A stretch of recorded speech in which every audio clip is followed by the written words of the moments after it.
Então, para darmos início a esta entrevista coletiva, nós gostaríamos de cumprimentar a Amanda Menezes, nossa convidada de hoje, em nome de todo o Grupo Positivo. Seja bem-vinda à nossa universidade. Obrigada. Então, Amanda Gonçalves Menezes, ela nasceu no Rio de Janeiro e ela veio para Curitiba aos 13 anos. Entrou na Faculdade de Jornalismo da Universidade Federal do Paraná, a UFPR, no ano de 2006. Seu primeiro trabalho foi como jornalista na rádio Band News FM e, posteriormente, como repórter do Bom Dia Paraná, na Rede Paranaense de Comunicação, a conhecida RPC. Atualmente é repórter e redatora do Meio Dia Paraná e do Boa Noite Paraná. Então, para darmos início a esta rodada de perguntas, acho que uma pergunta bem clichê e que acaba muitas vezes sendo um pouco difícil de responder. Por que jornalismo? É difícil de responder mesmo, porque eu, na verdade, escolhi jornalismo quando eu tinha 7 anos de idade, faz bastante tempo. E não tenho muito motivo, eu não tenho ninguém da área de comunicação na minha família, mas eu sempre gostei de ouvir histórias e contar histórias.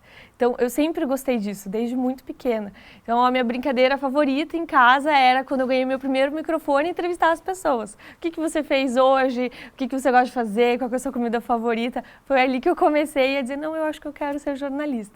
Então, é difícil dizer assim exatamente por quê, porque ao contrário de muita gente que escolhe perto da inscrição do vestibular, ou muitas vezes quer a área de humanas e acaba indo para o jornalismo, eu escolhi muito cedo e eu acredito que é por isso, porque eu gosto de ouvir histórias, eu ouvir a história das pessoas, ouvir elas falando sobre elas, eu adoro ouvir conversas. Às vezes eu lembro que quando eu estava indo para a faculdade de ônibus e tinha alguém conversando perto de mim, eu tinha que descer, eu queria ouvir o resto da conversa da pessoa, porque eu gosto de ouvir o que as pessoas têm para falar, né? E eu acho que isso faz parte também da essência do jornalismo, né? Isso aí. Então, para a gente abrir para a plateia, né? Vamos começar pela primeira pergunta. Caroline Giotti. Bom dia. Você teve alguma inspiração para despertar o interesse de se tornar jornalista? Se sim, qual? Tem jornalistas que eu admiro, né? Um deles é o Caco Barcelos. Eu gosto muito dele pelo fato dele, apesar de estar muito tempo no jornalismo, ele continua como repórter. Ele ainda é repórter. O programa dele é de reportagens. E eu acho isso muito legal, porque muitas vezes na carreira do jornalista é natural que ele vire comentarista, apresentador, que ele vire chefe de uma redação e ele sai da rua. E a rua é a parte mais legal que tem do jornalismo. É a parte que você, cada dia está num lugar diferente, cada dia você fala com uma pessoa diferente, você ouve histórias diferentes, você tem um contato com a cidade. Fazer o jornalismo local é muito bom. Então, é muito legal ver alguém que traçou toda uma carreira na reportagem e que continua na reportagem, mesmo com todo o prestígio que ele tem. E eu tenho um outro ídolo que eu digo que é de verdade, que é o Sandro, que vem conversar com vocês. Porque o Sandro é um jornalista maravilhoso, é fantástico trabalhar com ele. Ele tem um texto apurado como pouquíssimas pessoas. Então, trabalhar com o Sandro, eu digo sempre que é um privilégio enorme. Ele é um dos meus ídolos. Assim que eu entrei na TV, foi o meu primeiro chefe, primeira pessoa com quem eu trabalhei. Hoje eu trabalho mais no Bom Dia Paraná e no Meio Dia Paraná, ele apresenta o Boa Noite. Então, a gente tem um pouco menos de contato, mas ele é um repórter. O Sandro é repórter, ele é um apresentador, mas a alma do Sandro é de repórter. Então, é também muito bom e é um aprendizado enorme trabalhar com ele. O Sandro, ele não vai gostar que eu fale isso, mas ele tem a minha idade só de jornalismo. Então, é muito legal ter essa experiência na baia do lado, né? Você está aqui escrevendo seu texto, você tem tudo isso do lado para poder te ajudar, né? Isso aí. Vitor Silva.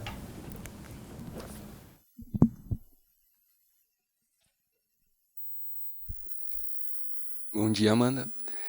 Desde o começo, quando você entrou na faculdade, você já sabia qual área você ia seguir do jornalismo ou você foi mudando ao longo do curso? Eu mudei. Eu cheguei a pensar em fazer jornalismo esportivo. Assim que eu entrei, porque eu gosto muito de futebol, muito mesmo. É mais do que esportes em geral, eu gosto de futebol, assisto futebol até hoje, sou botafoguense de coração, sabe? E assim que eu entrei, eu consegui um estágio era uma agência bem pequenininha de clipagem. Na época, né, faz bastante tempo, a gente recolhia tudo que estava saindo sobre determinados jogadores que pagavam a agência e fazia uma pastinha para eles, com as notícias, as fotos, enfim, tudo. E era com uma jornalista da área esportiva, né? Ela era repórter e esse era o segundo emprego dela e eu era estagiária dela. E aí eu pude acompanhar com ela as redações, acompanhar um pouquinho sobre a rotina dos times. Então, no fim de semana, domingo, às vezes ela me chamava, eu ia na arena, cobrir jogo com ela, ficava na coletiva de imprensa e tal. O jornalismo esportivo é muito bacana, só que ali eu descobri que era meu hobby, que eu não queria trabalhar com aquilo, sabe? Por uma série de fatores. O jornalismo do dia a dia te permite fazer muitas coisas, são muitos assuntos diferentes, né? A gente não tem, por exemplo, na TV alguém que cubra só economia, só cidade ou só política. A gente cobre o jornalismo local como um todo. E no futebol, no esporte, isso acaba te limitando um pouco mais, né? Você cobre o futebol, cobre o esporte. E eu senti que eu tinha mais vontade de fazer tudo e continuo assistindo futebol, adoro ver mesa redonda, mas é o meu hobby. A gente faz eventualmente algumas reportagens sobre esporte. Eu cobri, por exemplo, a final da Sul-Americana do Atlético, mas do lado da torcida, né? Do lado de fora, do estádio, da movimentação, porque a gente tem equipe de esporte que cobre o futebol mesmo, o dentro de campo. E é muito bacana quando dá para fazer isso, né? Mas isso eu mudei. Eu sempre quis fazer TV, sempre, mas eu comecei no rádio, o que eu achei que foi, assim, a coisa mais importante que eu fiz, porque o rádio dá uma experiência pra gente enorme do ao vivo, né? Tudo é ao vivo no rádio. A gente grava pouquíssimas coisas. E isso dá uma agilidade muito grande, isso te dá ritmo para entender como é que funciona, para ouvir uma entrevista. E enquanto você está ouvindo, já ir captando o que é que você quer na edição, para a edição ser mais rápido. Então, essa agilidade do rádio, eu acho que foi importante no momento que eu entrei na TV. Eu não entrei pensando em fazer rádio, mas eu acabei indo parar no rádio e me apaixonei, eu gosto até hoje, tanto que sempre que eu estou num factual de manhã eu ligo na 98 FM, que é a rádio do grupo, né, e eles têm um programa jornalístico com entretenimento de manhã e daí faço a entrada ao vivo para matar um pouquinho da saudade do rádio, sendo repórter da TV. Isso aí, próxima pergunta então, Rafaela Liberato. Bom dia, Amanda. Então, como jornalistas iniciantes e estudantes também, é muito normal que a gente se sinta inseguro em relação ao que perguntar, como agir, né? Existem muitas dúvidas em relação a isso. Então, eu queria saber como você, no seu início de carreira, você fez para vencer essas adversidades. Olha, eu acho que o primordial é a gente, principalmente no começo, ler muito, muito notícia. Você gosta de ler livros de literatura, é muito bom. Gosta de ler livro-reportagem, eu também adoro, também é muito bom. Mas a gente tem que ser, como jornalista, não só aquele que lê as manchetes que estão no feed do Facebook ou do Instagram. A gente tem que ler a notícia do começo até o fim. Todas elas e o tempo inteiro. Então, uma das primeiras coisas que eu fiz quando eu estava no terceirão, ainda estudando para o vestibular, foi assinar a Gazeta do Povo. E eu li a Gazeta do Povo todos os dias. E até hoje é um hábito, antes de ir para cá, eu abri o G1 para ver o que estava acontecendo. Então, peguei o metro no sinaleiro. A gente tem que ler muita notícia, sabe? Porque, às vezes, você é estagiário de uma redação e, por um motivo, acontece uma confusão na Câmara e te mandam para lá. Se você não sabe o nome do presidente, quem que é o assessor, se você não sabe o líder, assim, pelo menos as lideranças, você chega lá perdido. E, assim, isso aconteceu comigo. Eu estava na redação, uma repórter passou mal, teve que ir embora e precisava cobrir uma votação na Assembleia. Eu estava na rádio ainda. Então, algumas pessoas eu sabia, outras não. A repórter passou mal, não foi só aquele dia, ela ia ficar a semana fora, eu fui para casa estudar. Abri o site da Assembleia, entender quem era cada um. Eu ainda era estagiária, eu tinha 18 anos, mas eu precisava porque eu ia acompanhar aquelas votações. E eu coloquei a fotinha de cada um na frente, não, esse é líder desse partido, daquele partido, todas as últimas notícias, o que eu lembrava, as polêmicas, eu fui recuperando para poder ter essas informações. Então, para quem está começando, a gente precisa ler muito, ninguém se torna informado do dia para a noite. Hoje eu sou uma pessoa desinformada, amanhã eu sou uma pessoa que domina as coisas que estão acontecendo na cidade. Não existe isso, é uma construção. Então, a minha recomendação se vocês vêm de ônibus, ouçam rádio de notícias quando vocês estiverem vindo para cá, assistam os telejornais todos, ouçam as rádios todas de notícias, sem preconceito, AM, FM, não importa, sabe, para você poder entender o que está acontecendo e até mesmo entender no que você quer trabalhar. Eu era ouvinte da Band News quando eu era estudante e eu falei assim, não, eu quero trabalhar nessa rádio. Eu também era ouvinte da CBN, falei, não, eu quero trabalhar nessa rádio. E eu passei pelas duas, uma como estagiária, na outra estagiária e repórter. Então, até para saber o que você quer fazer, você precisa conhecer. A gente já teve, eu lembro que na época da rádio, às vezes iam contratar estagiário, a pessoa não entendia o que era em 20 minutos tudo pode mudar. Ela não entendia que aquilo era um programa, com uns minutos de tempo de jornal local e de jornal nacional. Por quê? Porque não era ouvinte. Então, como é que você vai pedir estágio num lugar se você nem sabe como é que funciona a programação, nem sabe quem são os repórteres, os apresentadores? Não tem como. Então, o que eu digo assim para quem está começando, isso dá muita segurança. E não é só para quem está começando. Esses dias eu vi uma entrevista do Luiz Carlos Júnior falando quantas horas ele estuda antes de narrar um jogo. São muitas horas. E se vocês acompanham ele nas redes sociais, ele posta estudando para o jogo Vasco e Avaí, que ele já cobriu várias vezes, né? Ele cobre muitos jogos do Rio, já cobriu o Vasco várias vezes, mas ele estuda horas e horas, os repórteres fazem a mesma coisa. Então, quanto mais a gente estuda, menos a gente se sente inseguro, né? Não dá para saber tudo, mas a gente precisa saber muito. Isso aí. Próxima pergunta, então, Giovana de Freitas.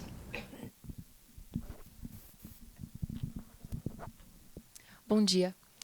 Eu queria saber, a gente sempre fala muito de aprender com a experiência, mas qual foi o maior aprendizado que as matérias da faculdade te deram para a profissão? Da faculdade?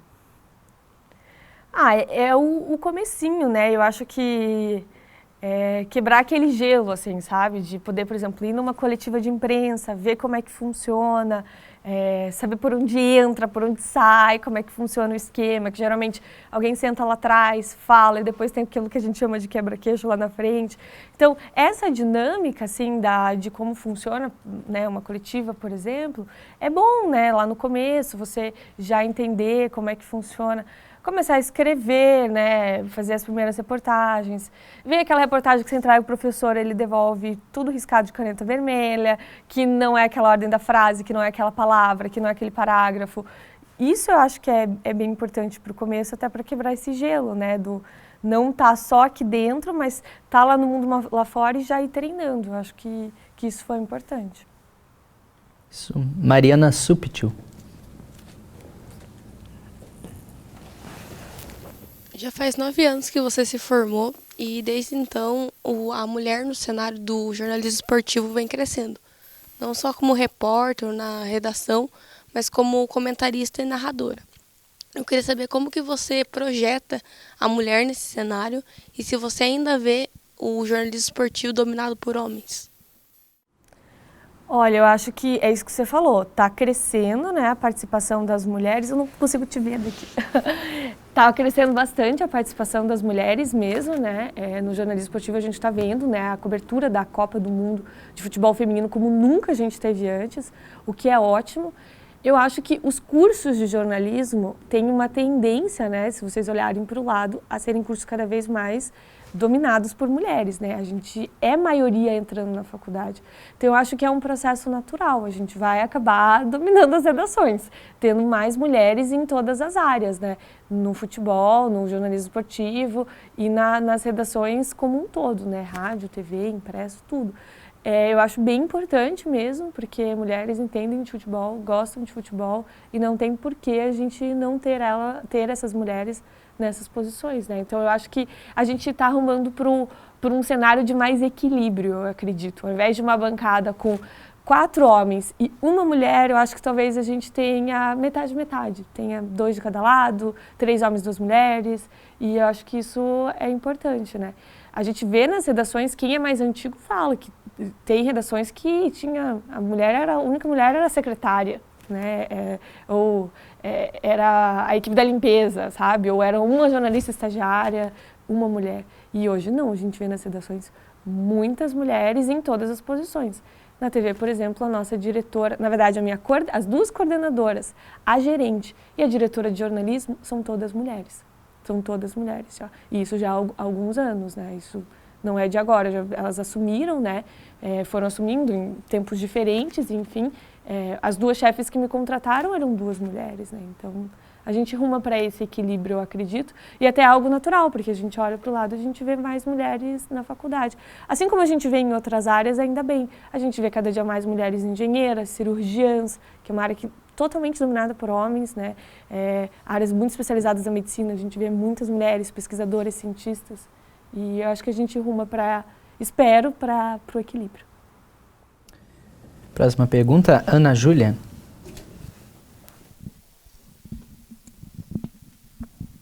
Oi, bom dia. O que você vê nessa geração nova? O que você vê nessa geração nova de jornalistas que você vê de diferente da geração passada? Eu diria, acho que duas coisas. Primeiro, a questão da tecnologia, né? Uma geração antes da minha escreveu na máquina de escrever, que para vocês, muitos talvez não tenham nem visto uma máquina de escrever manual na mão, entendeu? Então, é essa questão da tecnologia, de ter isso já parte do dia a dia, né? Vocês não aprendem a usar o computador na faculdade, ou por causa da faculdade, ou para a faculdade. Vocês já sabem usar o computador. Vocês já sabem editar muitas vezes, já chegam na faculdade sabendo editar, sabendo cortar, sabendo tirar foto, enfim. Pelo menos um mínimo, básico ali. Então, eu acho que isso é uma diferença. E eu acho que também tem muita gente vindo que faz uma mescla do jornalismo com outras áreas, o que eu acho muito importante. Jornalismo com ciência política, por exemplo. Jornalismo com a área de dados, que é uma área que está crescendo muito, né? Que a gente já não pode mais falar, eu sou jornalista, sou de humanas, eu não sei fazer conta. Não tem mais como, né? Os dados estão aí, com os portais de transparência, com tudo que é divulgado, a gente precisa saber lidar com isso. E a gente tem muitos jornalistas que são da área de humanas, mas que conseguem lidar com informações, com tabulações, com extrair dados e, a partir disso, fazer boas reportagens. Então, eu acho que é uma nova geração que tem essas duas coisas, muito a tecnologia e também bastante gente já pensando nessa área de jornalismo de dados. Sabrina Cardoso.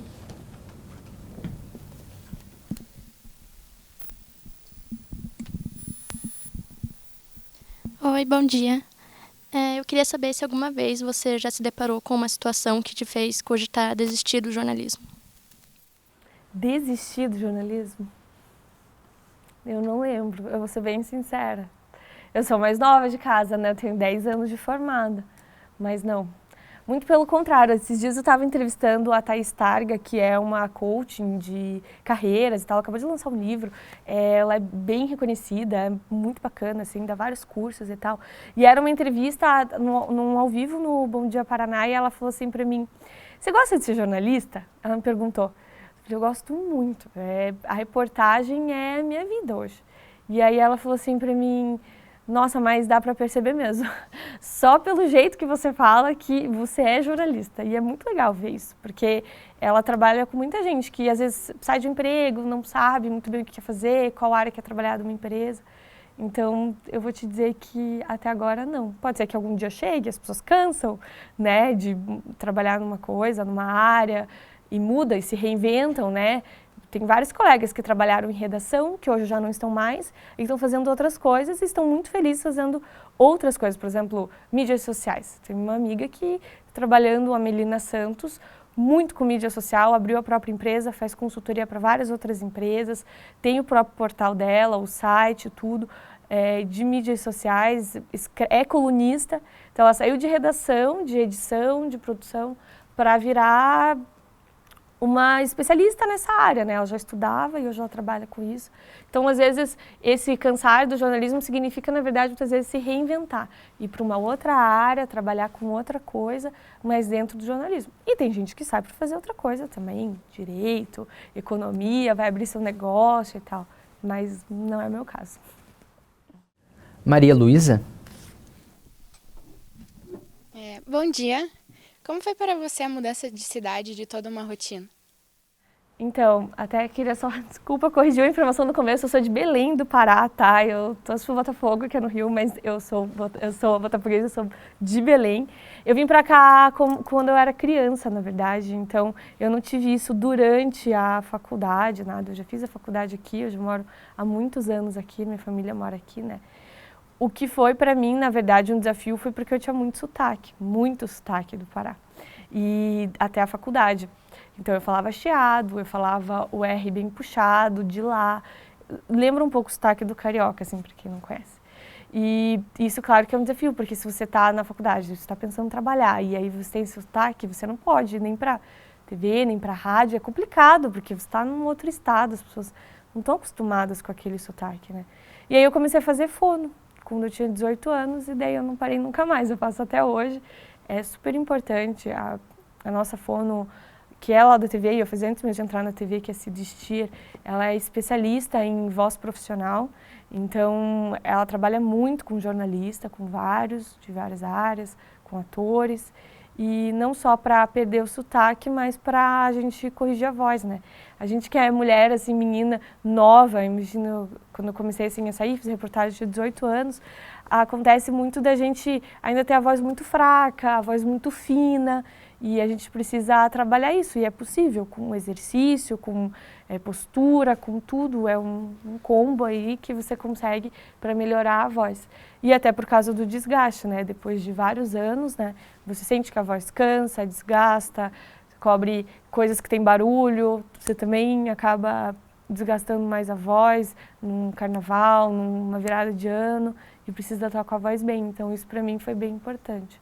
Mas não tive tanto essa questão de mudar de cidade, porque eu era criança quando eu vim para cá. Isso aí. Leandro Giorgetti.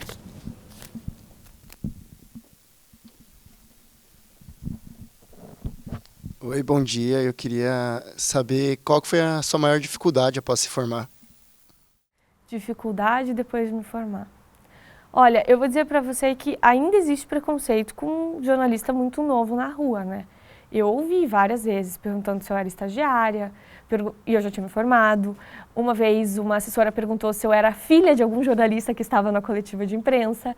E eu falei, não, eu estou aqui, né, trabalhando, eu estou participando da coletiva. Já aconteceu no telefone de me perguntarem quando estava pressionando para uma resposta de algum problema num bairro e o órgão público, né, o assessor, representante desse órgão, perguntar, mas quantos anos você tem de jornalismo? Né? Como querendo dizer assim, se você tiver pouco tempo, então por que você está fazendo tantas perguntas, por que você está incomodando tanto, enfim. Então, eu acho que essa é a maior dificuldade, às vezes a gente tem mesmo, sim, e eu ouço o relato dos meus colegas, não é muito diferente, né? As pessoas olham e falam assim, mas eu não te conheço, de onde você veio, quantos anos você tem. Eu já tive que responder sobre a minha idade milhares de vezes, né? Por ter começado muito cedo. Acontece, mas a gente tem que levar na boa. Uma hora passa e uma hora a gente vai virar veterano também, né? E tudo isso vai ficar para trás. Então, a gente tem que se manter firme, não entrar muito nessa onda, estou aqui fazendo o meu trabalho, ter confiança nesse trabalho que está fazendo. Mas existe, sim, preconceito quando a gente está começando, assim, é bem comum. Às vezes você vai numa coletiva, você vai entrevistar alguém, é uma pessoa que tem idade muito mais idade que você, muito mais experiente que você, e às vezes ali tenta colocar isso como algo de força, assim, colocar isso como um impeditivo para a entrevista, ou mesmo dificultar a entrevista, a conversa. Mas na boa, com calma, conversando, você dá certo, você consegue fazer teu trabalho. Mas existe sim preconceito com a gente que está começando. Quando está começando? Caroline Giotti. Oi, de novo. Eu gostaria de saber como que foi a sua vida universitária. Foi boa porque eu tive a oportunidade de estudar e fazer estágio em boa parte dela. Eu sei que hoje é bem mais complicado, que nós temos regras diferentes. Na minha época não era assim. Então, foi muito bom poder fazer estágio. Na verdade, foi determinante para que eu fosse contratada. É mais complicado uma pessoa que nunca trabalhou em redação nenhuma, de repente chegar com o diploma de que acabei de me formar e entrar numa redação. Então, eu sempre achei isso, assim, e vejo pela experiência dos meus colegas. Então, foi muito bom poder estudar e fazer o estágio ao mesmo tempo, mas eu nunca abandonei a faculdade, como também eu via gente fazendo. Faltando aula, tirando só a média para passar, levando de qualquer jeito. Muito pelo contrário. Depois, se você quer seguir qualquer tipo de carreira acadêmica, isso faz uma falta gigantesca. E até mesmo para a tua vida profissional, né? O que a gente vai dizer do estudante que não quer frequentar as aulas de teoria da comunicação, de ética, sabe? Às vezes a gente vê isso bastante acontecendo na área de jornalismo, mas não acho que seja o caminho. Eu procurei me dedicar muito aos dois, à faculdade e ao estágio. E eu tive a oportunidade de fazer um intercâmbio pela faculdade também, que se vocês tiverem a oportunidade, eu recomendo para qualquer pessoa.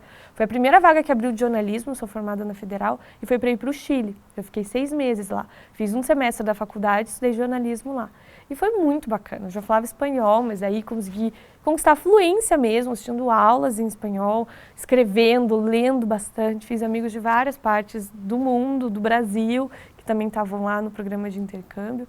E foi uma bolsa que eu consegui pela Federal e tal, e foi bem bacana. Achei que valeu bastante a pena.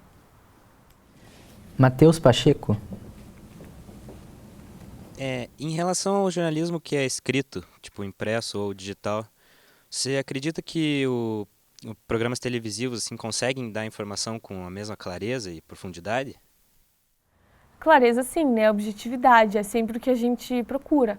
Mas, claro, as reportagens escritas, elas são mais longas, é natural, né? Você consegue colocar uma aspas maior, até por uma questão de tempo, né? A gente lê mais rápido do que a gente fala na TV, né? Se eu fosse falar na velocidade que uma pessoa lê, seria impossível de compreender. Então, a tendência das reportagens, né, escritas é serem mais longas, mas ainda assim, elas estão cada dia mais curtas, né? Com parágrafos menores, com aspas menores, porque as pessoas estão num mundo de correria e é muitas vezes o que elas conseguem ler, né? É o que elas conseguem consumir naquele momento. Então, são meios completamente diferentes, são formas diferentes de se comunicar, né? É difícil fazer uma comparação. Até mesmo se a gente for pensar nisso academicamente, a gente não vai ver trabalhos comparando a cobertura do jornal impresso comparando com a cobertura televisiva, né? Ou a cobertura televisiva comparando com a cobertura de um determinado assunto da internet, né? Porque são meios diferentes, eles têm características diferentes. Assim como o rádio também tem sua característica diferente. Muitas vezes no rádio dá para fazer uma entrevista de 5 minutos sobre um assunto e depois jogar as manchetes e tocar o barco, entendeu? Na TV já funciona diferente. E às vezes uma entrevista mais longa no impresso ou mesmo num site talvez não vingue tão bem, a não ser que seja como um extra, um a mais para a pessoa ler. Você tem que resumir as informações ali. Então, são meios diferentes, têm características diferentes, né?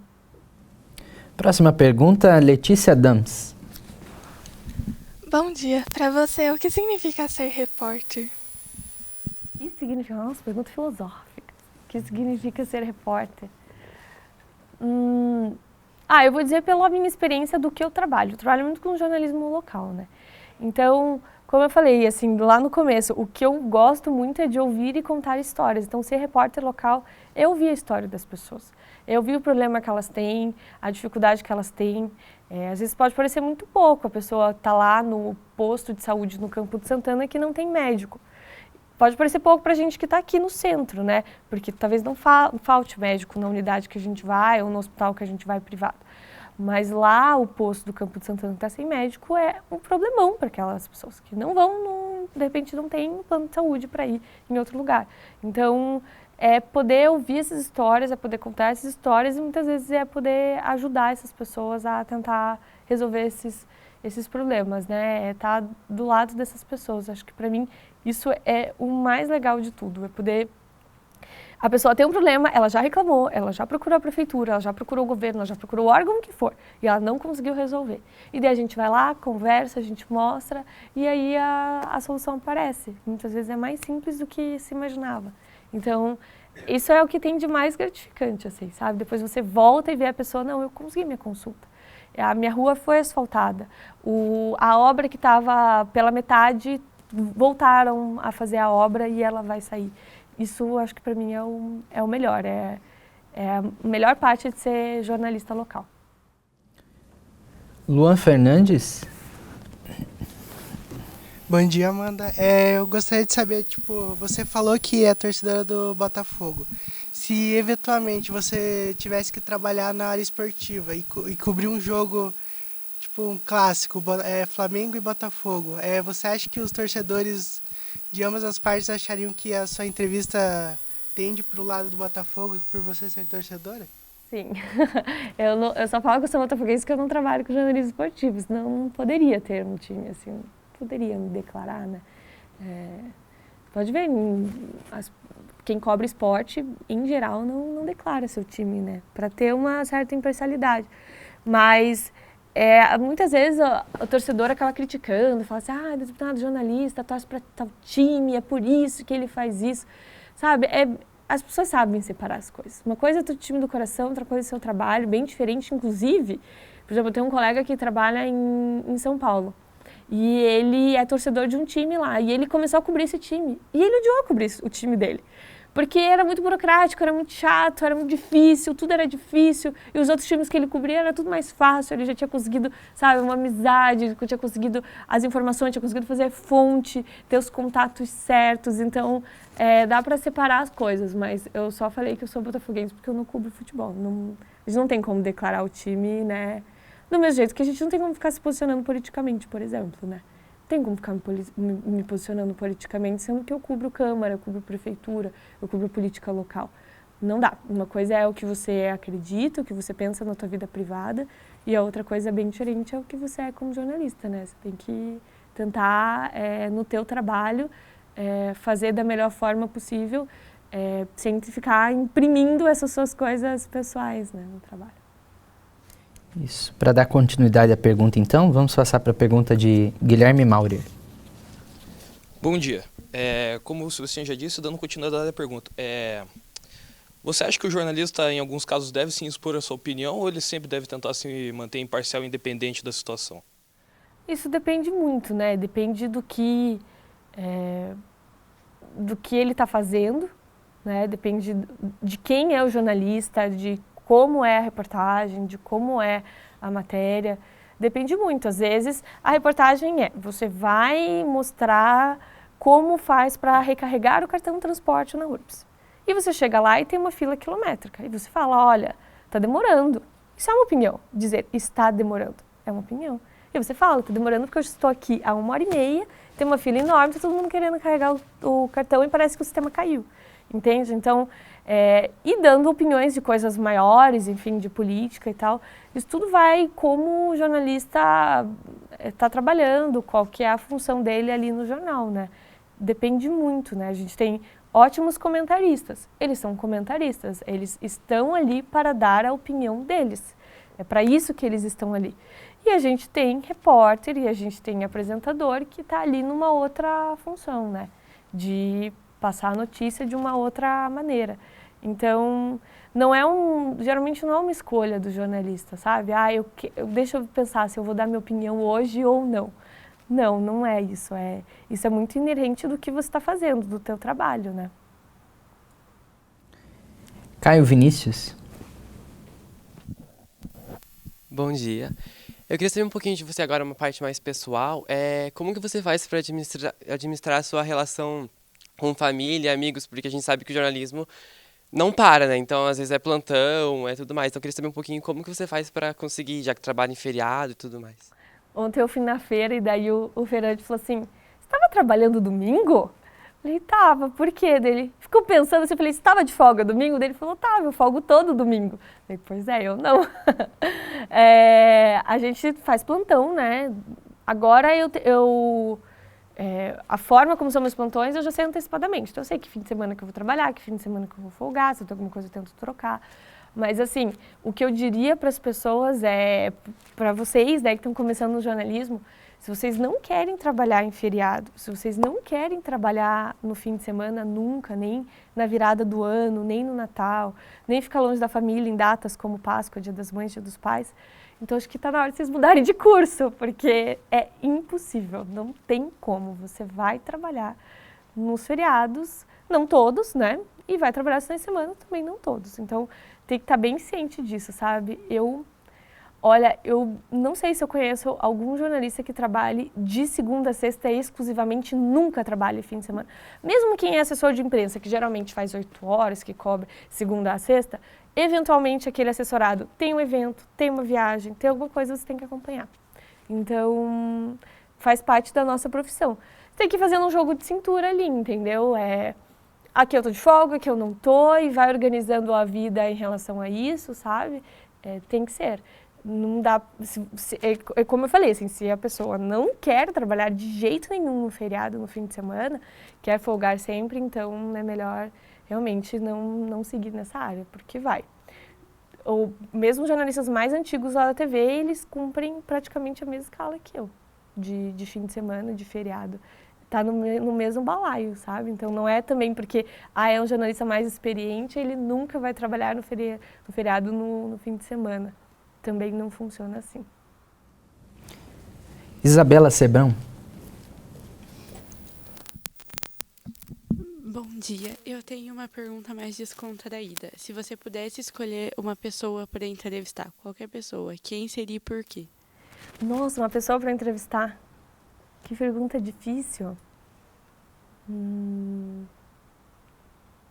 Puxa vida, não sei quem que eu entrevistaria.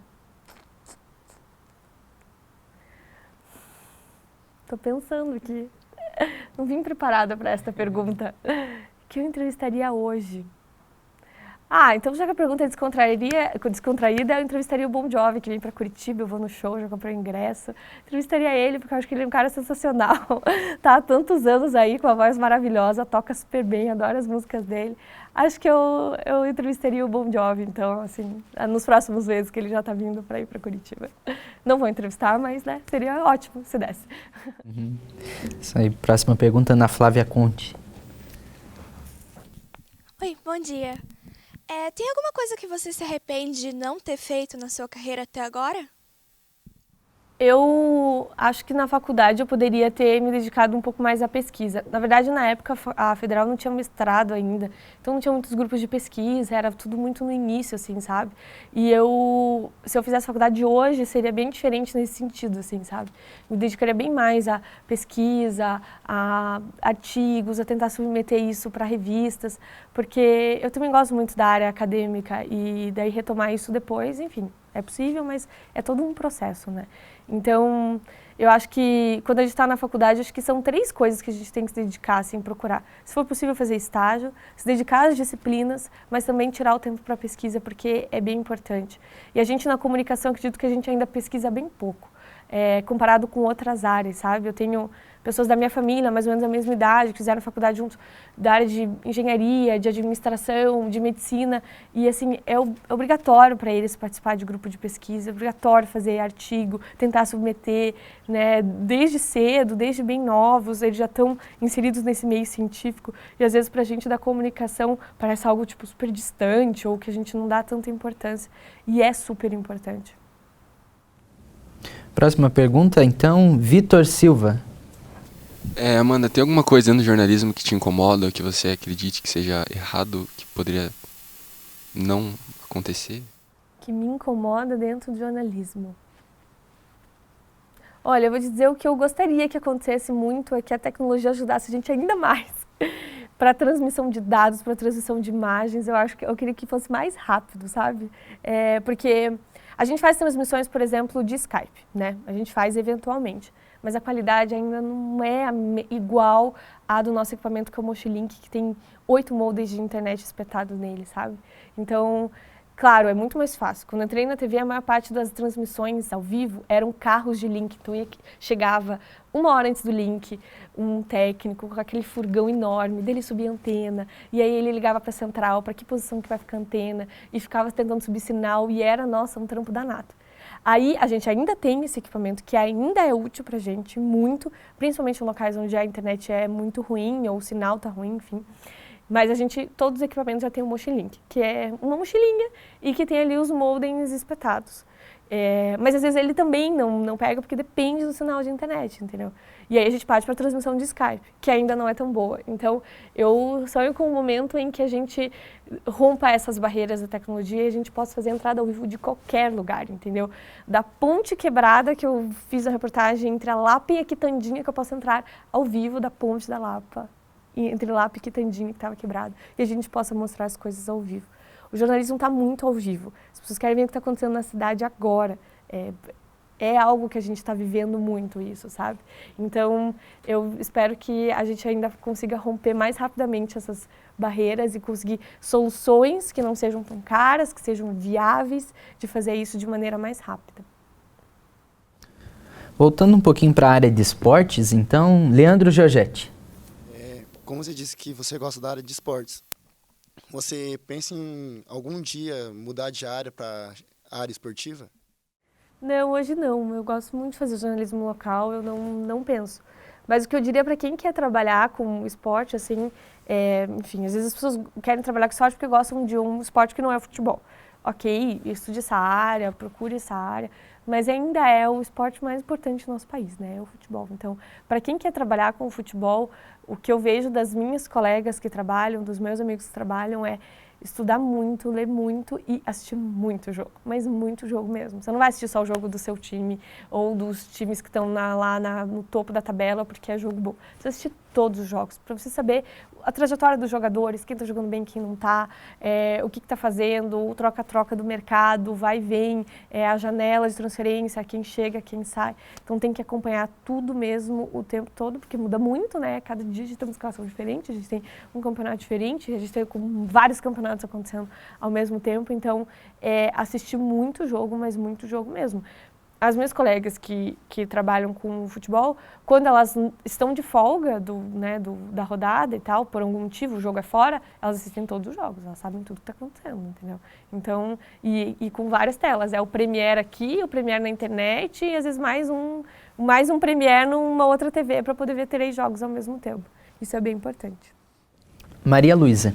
Bom dia novamente. No seu Facebook, sua capa é do time que você torce, o Botafogo. Já sofreu algum desrespeito por causa disso? Não, porque eu não cubro a área esportiva, então não. Na verdade, é motivo mais de brincadeira das pessoas. Tipo, como assim uma botafoguense? Nem existe botafoguense no mundo. Existe, sim. Minha família inteira é botafoguense. Não toda, infelizmente. Enfim, temos uns traidores aí. Mas, não, nunca tive nenhum problema. Na verdade, eu gosto de conversar com futebol. Às vezes você vai numa coletiva, você está esperando, chega alguém e você conversa sobre a rodada, enfim, mas é o meu hobby. Rafaela Liberato. No jornalismo tem várias áreas que a gente pode se especializar, né? Por exemplo, investigativo, esportivo. E eu queria saber, na sua opinião, qual seria a área assim, mais complexa que você acha e qual o sentimento que você compartilha sobre ela? Eu acredito que a mais... Claro, todas têm sua complexidade, mas a mais complexa é o jornalismo investigativo, porque você precisa ter fonte. E também ninguém consegue um banco de fontes do dia para a noite. Então, é um trabalho, é você ir atrás, é você investigar, é você fazer contatos, né? Eu acredito que o pessoal aqui do grupo da Positivo, todo ano vão lá para o congresso da Abrage, né? Que é muito legal para conhecer como que está sendo feito jornalismo investigativo no país, né, no mundo também, porque vem gente de fora no congresso. O jornalismo investigativo é o jornalismo por essência, né? Mas eu acredito que seja o mais difícil porque você precisa ter as fontes, você precisa encontrar os caminhos para além do release, para além do que já está sendo divulgado. É você ir cavar as informações, ir atrás e conseguir coisas exclusivas. Então, eu acho que esse é o mais difícil e é o profissional que mais tem destaque dentro das redações, né? A gente vê movimentos em todo o Brasil de redações criando núcleos exclusivos de jornalismo investigativo, como o Grupo RBS, como a gente tem no jornal Extra, no Rio, e outros núcleos pelo país que tratam exclusivamente de jornalismo investigativo. E aí, esses profissionais vão tendo as suas fontes nas áreas, por exemplo, política, na área da polícia também, para conseguir dados, informações sobre investigações e tal. Então, eu acho que esse é o mais complexo, mas também é um dos mais gratificantes, né? Seguindo a área de linhas do jornalismo, né, as mais variadas partes, vamos para a pergunta de Luan Fernandes. Se você tivesse que trabalhar em outra área, qual você escolheria? Outra área. Olha, eu pensei em fazer direito. Assim, depois de tudo, até como um complemento do jornalismo, porque tem vários jornalistas que fazem direito e isso ajuda bastante no nosso trabalho. Eu quero continuar sendo jornalista por muito tempo, eu espero, se me permitir, minha saúde, o trabalho, enfim, tudo. Mas o direito é uma área que eu acho legal, assim, mas é uma rotina completamente diferente, né? Hoje eu estou aqui conversando com vocês, eu vou entrar no trabalho daqui a pouco e daí eu vou para uma pauta de rua e depois eu vou para outra pauta e um link e uma matéria. Então você vai rodando a cidade. O trabalho do direito, né, dependendo da área, é muito mais papel, escritório, processo, enfim. Então é uma rotina produtiva bem diferente, assim. Eu gosto muito de como ela é hoje, mas quem sabe um dia ainda faço direito. Próxima pergunta, Isabela Sebrão. Eu gostaria, de novo, uma pergunta descontraída. Eu queria saber qual foi o seu melhor momento como jornalista até hoje, nesses seus anos de carreira. O melhor momento? É difícil de escolher um, assim, mas algumas histórias que a gente conta acabam impactando a gente mais, assim. Por exemplo, recentemente a gente fez uma reportagem sobre um projeto que chama Projeto Taquari. É na área rural de Campina Grande do Sul. Eles juntam várias crianças para dar aula de contraturno, para dar aula de futebol. Aí a própria prefeitura do município manda alguns professores para dar aula de informática e tal. E é uma área bem carente, assim, sabe? O dia que a gente foi, uma das famílias, a gente mostrou na reportagem, eles não tinham nada para almoçar, tipo, nada. Eles tinham arroz só em casa. Era a única coisa que ele tinha e provavelmente a dona da casa ia cozinhar arroz para ela, a filha, e para as crianças. Crianças pequenas e tal. E é uma realidade muito triste, assim, sabe? É difícil, às vezes, a gente não se emocionar quando a gente sai de um lugar desses. E depois que a reportagem foi pro ar, a gente mostrou a realidade, mostrou o projeto como, assim, um facho de esperança num lugar, assim, bem complicado, bem distante, bem isolado e tal. E aí, depois que a gente mostrou a reportagem, apareceu muita ajuda para eles, mas muita ajuda mesmo. De cesta básica, de roupa, de gente voluntária para ajudar. Eles têm curso de artesanato, então gente doando agulha, linha, fio, enfim, para eles. E aí, depois eu tive contato, né, com a coordenadora do projeto. A gente ainda não voltou lá, porque ela quer organizar tudo, depois de tudo que ela recebeu, para daí receber a gente de novo. Mas é muito gratificante você ver como a gente é capaz de unir pessoas que querem ajudar com pessoas que estão precisando de ajuda, né? Num projeto sério, num projeto super bacana, numa área que precisa tanto. Então, foi um exemplo muito recente, assim, que eu fiquei bem feliz, assim, de ter conseguido fazer. Ana Flávia Conte. Como foi o seu processo para entrar na RPC? Foi um processo bem cara de pau, assim, eu diria, porque eu era estagiária na Band News, daí eu fui contratada como repórter. E eu fiquei trabalhando lá por, ao todo, 5 anos. E aí eu queria ir para a TV, na época a TV ainda tinha o trainee, mas eu não passei no trainee. Hoje não tem mais o programa. Eu tentei, acredito que 2 ou 3 anos, e eu não passei em nenhum deles. E aí, na época tinha a OTV, que era a TV local ainda, né? E eu levei meu currículo lá pro chefe. Eu liguei e falei assim, eu posso levar meu currículo aí? Pode, traz aí. Aí eu cheguei lá, entreguei meu currículo, não deu nada. Daí meses depois eu fiquei sabendo que trocou o chefe. Aí eu fui lá de volta. Falei, posso levar meu currículo aí? Pode, venha. Daí fui, entreguei meu currículo, expliquei quem eu era, que eu estava no mercado, que eu estava trabalhando na Band News, porque eu queria trabalhar em TV. E aí a chefe da RPC me ligou, porque eles estavam precisando de um apurador, por 3 meses. Eu estava 5 anos na rádio, um trabalho fixo, e na TV era temporário, por 3 meses. Mas aí, como eu estava morando com os meus pais ainda e tal, eu tentei arriscar. E fui para lá para ficar 3 meses, a princípio. E daí eu tô até hoje. Eu não conhecia nenhum chefe lá que pudesse, né, me dar uma oportunidade. Mas eu já conhecia bastante repórteres, porque a gente se vê na rua. Vocês vão ver que o mundo do jornalismo acaba ficando pequeno, porque a gente não tem centenas de redações, né? A gente tem um número limitado de redações, um número limitado de repórteres que estão na rua. Então, os da rua eu conhecia. E as pessoas que tinham estudado comigo, que estavam lá, eu também conhecia. Mas era o chão da fábrica, né? E foi bem cara de pau mesmo, levar o meu currículo e tal. Daí me chamaram para uma entrevista. E aí, na entrevista, eu falei, não, eu quero trabalhar aqui, eu quero muito que vocês me contratem. Eu deixei bem claro, tá, mas você vai sair do seu emprego, porque a TV exige exclusividade, né? Uma das únicas redações, o grupo inteiro exige exclusividade. Então, eu não podia tocar os dois ao mesmo tempo, né? Mesmo que fosse temporário. Eu falei, não, eu vou arriscar, eu vou sair e vamos ver o que vai dar. Daí eu entrei lá como apuradora, que é a primeira fase, assim, que é você fazer ronda, ligar para a polícia e tal. E daí estourou uma coisa na Assembleia, como eu cobria a Assembleia na época já na rádio, então eu já tinha todas as informações. E daí de apuradora eu já fui para a pauteira, fiquei 3 anos e daí já fui para a reportagem. E também deixei claro, assim, quando eu estava na pauta, que eu queria voltar para a reportagem, que eu queria voltar para a rua. Foi um processo muito bom estar na pauta, porque você aprende todo o funcionamento da TV. A pauta é um serviço bem complicado, bem difícil.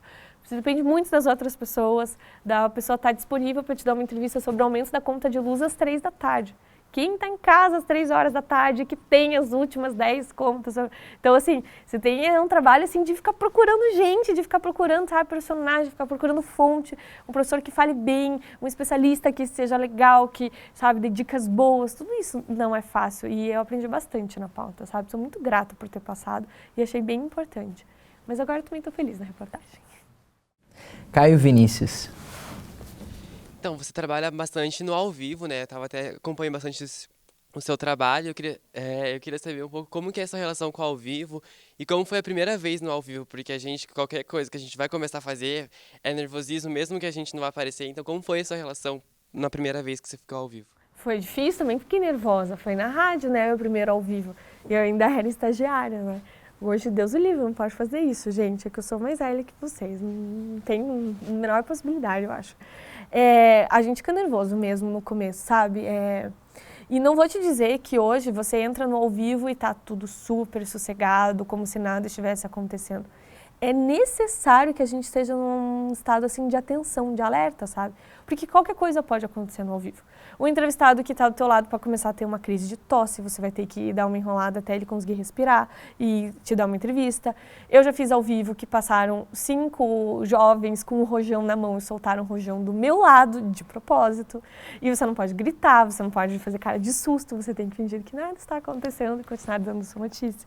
Então, é tudo um processo, assim, não é fácil, é um treino, né? Qualquer coisa pode acontecer e geralmente muitas coisas acontecem erradas no ao vivo, sabe? Você tá lá tranquilo, silêncio, de repente passa aquela Harley, aquela moto assim, estourando no barulho atrás de você. Esses dias eu fiz o ao vivo e passou o carro do ovo atrás de mim com a musiquinha, quem quer ovo. E aí você toca o barco, você tem que, sabe, ir levando. É treino, dá pra começar a treinar em casa, dá pra começar a treinar na faculdade, muito. Sabe, existem várias formas de treinar, que eu faço isso, um trabalho com a fono, por exemplo, treinar ao vivo com um fone de ouvido com uma música muito alta e você tem que manter o seu controle de voz e falando as tuas informações, mesmo com uma música tocando alto no teu ouvido. Então, fazer o ao vivo com outras pessoas conversando em um lugar barulhento. São formas de você treinar, de você ir simulando, digamos assim, aqui na faculdade. Vocês podem simular isso, entendeu? É uma forma de aprender a entrar ao vivo, sabe? Fazer coisas inesperadas. Combina com teus colegas, vamos fingir que é um programa ao vivo. E você começa a falar, teus colegas começam lá, derruba uma cadeira, começa a cochichar e vê se você consegue manter a tua linha de raciocínio mesmo assim, sabe? O ao vivo não é a coisa mais fácil do mundo, mas também não é impossível. A gente consegue fazer e eu acho super gostoso. É o que eu mais gosto de fazer, as coisas ao vivo. Por isso até que eu falei que eu queria que a tecnologia ajudasse a gente mais ainda, que a gente pudesse entrar ao vivo de qualquer parte do universo, sabe? Que não travasse nenhum sinal nunca. E vocês veem que às vezes trava, que tem delay de 4 segundos, sabe? Mas eu tenho certeza que um dia isso vai acabar. A gente vai ter um ao vivo perfeito de todas as partes e sem delay em momento algum, sabe? Dá para treinar, mas claro que a experiência é o melhor treino, né? É tempo ali na frente, na TV, e você consegue ir melhorando.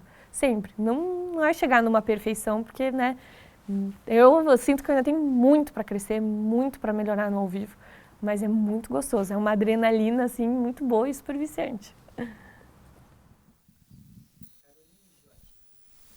Qual foi a reportagem que você considera ter sido a mais difícil até agora? Mais difícil? Olha, uma das reportagens difíceis que eu lembro que eu fiz foi numa situação até que estourou uma operação recentemente, que é das viaturas da polícia, do bombeiro e tal, que é um contrato com uma empresa que as manutenções não estavam sendo feitas. Então a gente tinha super pouca informação. Na verdade, eu fui fazer uma matéria na linha verde sobre excesso de velocidade. E eu passei na frente de uma oficina e vi várias viaturas paradas. E a gente já tinha ideia desse problema, porque já tinha feito mais ou menos uma reportagem, eu acredito que do assunto, alguns meses atrás. Isso já faz um tempo. E eu entrei na oficina e comecei a conversar com o dono da oficina. Só que as oficinas, elas têm uma cláusula no contrato que os donos não podem dar entrevista, eles não podem divulgar detalhes dos contratos publicamente. Ele me falou em off as informações, mas a gente não podia divulgar. E eu tinha ali as oficinas paradas. E a gente foi começar a cavar atrás das informações para tentar encontrar alguma coisa, sabe? Porque as oficinas paradas, com os carros parados, a gente tinha. carros da saúde, carros da educação, mas muitas viaturas, o que chama muita atenção, né? Que faltava na época viatura na cidade e tal. Então foi difícil porque a gente tinha muito pouca informação e foi bem custoso conseguir essas informações. A gente chegou até pedir para assessoria, esperar um tempo, né, valores, a gente precisava saber de atraso, se tinha atraso de pagamento, onde é que estava a falha ali, né? Porque se tinha um contrato para fazer a manutenção da viatura e não estava sendo feito, alguma coisa tinha de errado, né? As oficinas alegavam que elas não estavam recebendo. O governo dizia que estava pagando. A empresa questionava os pagamentos, então estava assim, todo um embrólio, sabe? Então foi complicado, foi uma matéria bem difícil de fazer. Mas no fim a gente conseguiu, a gente deu todos os lados das pessoas, a gente deu as partes e a gente deu o impacto disso para a população, né? Falta de viaturas andando nas ruas. E aí, essa primeira reportagem que a gente fez sobre esse assunto, eu acho que foi em 2017, começo de 2018 mais ou menos. Aí esse ano estourou a operação de que realmente, depois de investigações da polícia, do próprio Núcleo de Combate à Corrupção da Polícia Civil Estadual, encontrou problemas nesses contratos. Na verdade, nos repasses para as oficinas, né? A investigação ainda está em andamento, mas o que foi apurado até agora é que o governo pagava e o dinheiro não era repassado para as oficinas. Tudo isso agora vai ser discutido judicialmente, né? Mas a operação foi para a rua e tal, e foi legal de ter conseguido mostrar isso lá atrás, o quanto isso já estava impactando para a população. Para a gente fechar, então, a nossa entrevista coletiva, nós vamos terminar com a pergunta de Rafaela Liberato. Bom, então, a gente já falou sobre... na verdade, a minha pergunta ia ser sobre o que a gente podia fazer para colocar no nosso currículo, para enriquecer ele, mas como você já falou sobre estágios, né, conhecer o veículo, então eu quero perguntar agora quem era a Amanda Menezes Foca, né, iniciante, aspirante a jornalista, e quem é a Amanda Menezes, hoje em dia, jornalista da RPC? Eu acho que no começo a gente ainda é bastante inseguro, a gente tem bastante dúvida sobre o que fazer, como fazer o texto, por onde que eu vou começar, o que será que é mais importante, que vai chamar a atenção de quem está do outro lado, sabe?